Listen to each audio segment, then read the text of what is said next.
Alright, good morning po sa inyong lahat. Batang Maynila to. Ito mga babae, nakita ko lang po ito sa sa post ni Shara Soto.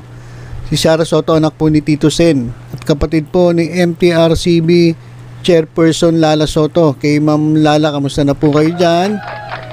Ang daming issue dyan sa MTRCB. Dami kasing pasaway ha.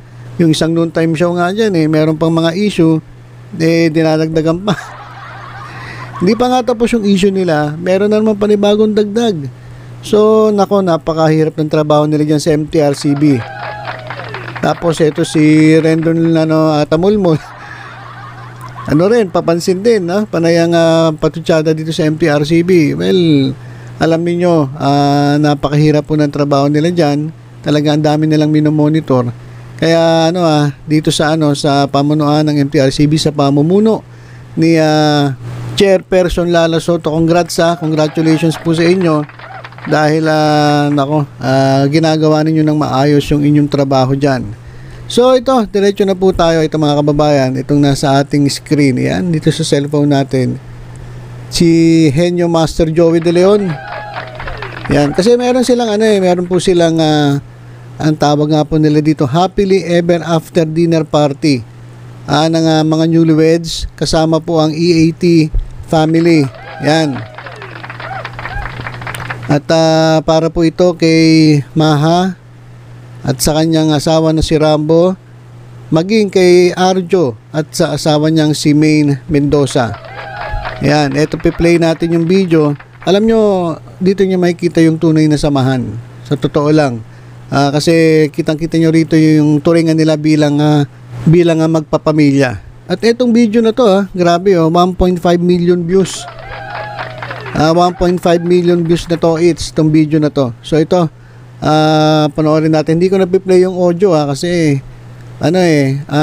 background music lang naman yun. Baka makapiright tayo. Hindi naman narinig yung usapan nila So no need na siguro nga iparinig ko yung audio kasi kanta po Pagkanta napakahigpit ni YouTube. So ito, panoorin natin yung video. Yan, nandyan po Tito Sen, si Vic, si Joey De Leon. Ayan po si Shara Soto. Yan, may ikot-ikot. Yan, si Joey. Ayan, dumating na po si Ma Salvador at ang kanyang hubby, si Rambo. Buti wala mga baril to, Rambo. Diba, si Rambo, may mga baril yan, paikot sa katawan So ayan, dumating na si Ma Salvador at yan, sinalubong siya ni Tito Sen at ni Master Henyo Joey De Leon. Yan, grabe yung kanilang turingan bilang magpapamilya, na kahit may mga asawa na talaga namang yan talagang mararamdaman mo yung turingan bilang pamilya. So yun po, sino yun? Si Helen Gamboa ata. Ito na ngayon si Maine Mendoza at si Congressman Arjo. Ayan, sinalubong ulit ni Tito Sen. Ayan mga kababayan. Ayan si Maha, binati si Arjo. At yan yung mga EAT family, yung mga Soto. Ayan, yan po yung kanilang picture, kanilang bonding sa mga friends. Ayan, yung mga beauties, yung mga magagandang dilag dyan sa ngayon, event na iyan. Alright. Nandyan din pala si Aling Liit. Yan, si Helen Gamboa. Ayan po. Kitang-kita nyo naman yung saya sa kanilang mga ngiti. Di ba? Talaga nga pamilya ang turingan nila, no? Yan. TVJ. Alright, meron pa nag-post. Ayan. Okay. Ayan po yung yung nangyari diyan po sa sa kanilang get together Di natin alam kung saan ito pero malamang sa isang isang private na reception area, reception na lugar. At sinare ko lang sa inyo kasi gusto ko lang makita ninyo kung anong klaseng samahan ang ibinibigay sa inyo ng TBJ. No, na kahit sila yan, may mga nag-asawa na, may mga sarili ng pamilya, suportado pa rin nila. No, ayun importante. Kaya alam niyo nung itong TBJ ay pilit na gustong paalisin. Kasi sabi ng iba, TBJ daw ang umalis. Hindi, umalis sila kasi napilitan na silang umalis. Pero ramdam nila na unti-unti silang gustong sibakin diyan sa sa tape. Di ba? Kung natatandaan ninyo, gusto na lang 3 days na lang sila lalabas. Babawasan yung sahod ng mga tao. Pero sabi ng TBJ, wag niyo na silang bawasan. Kami na lang ang bawasan ninyo. Oh. Alam niyo ba, ang kwento sa akin ang halos nabawas daw sa sweldo nila ay halos 60%.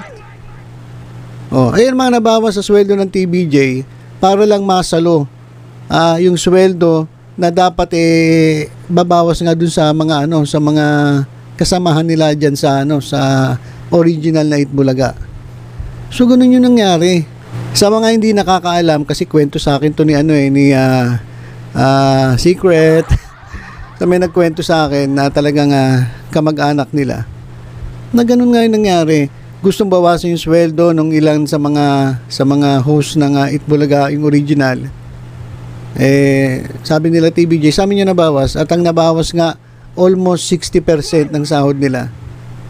So itong TBJ, mga kababayan, sa totoo lang, grabe tong magmahal ang kanilang mga kasamahan. Di ba? Oh, kung aalisin nyo sila, di sama-sama na kaming umalis. So ganun yung nangyari. Kaya umalis sila, sama-sama sila. At yung mga dabarkads naman, siyempre, talaga namang ramdam nila kung paano sila inalagaan ng TBJ. Wala silang choice. Dahil yun ang gusto nila Hindi importante sa kanila yung ganyan. Importante yung samahan. O sumama sila dun sa TBJ. Kaya nung napanood nyo ba yung pagharap nila sa media, yung MediaCon, talagang grabe mangyak-ngyak si Joey De Leon kasi gusto nga daw tanggalin yung iba. Sabi niya, kung tatanggalin nyo sila, tanggalin nyo na rin kami. Kaya ito, yung mga ganitong klaseng event, yung mga get-together na ganito, dito mo makikita kung paano magmahal ang TBJ. Kaya alam niyo, kaya ako kitang-kita ko yung suporta ng tao kasi kilala nila alam nila yung mga taong ito na although sumikat, sobrang sumikat, hindi sila nakakalimot at hindi nila pinababayaan yung mga umaalalay sa kanila. So ganyan po ang legit Dabarkads. Walang iwanan. Di ba?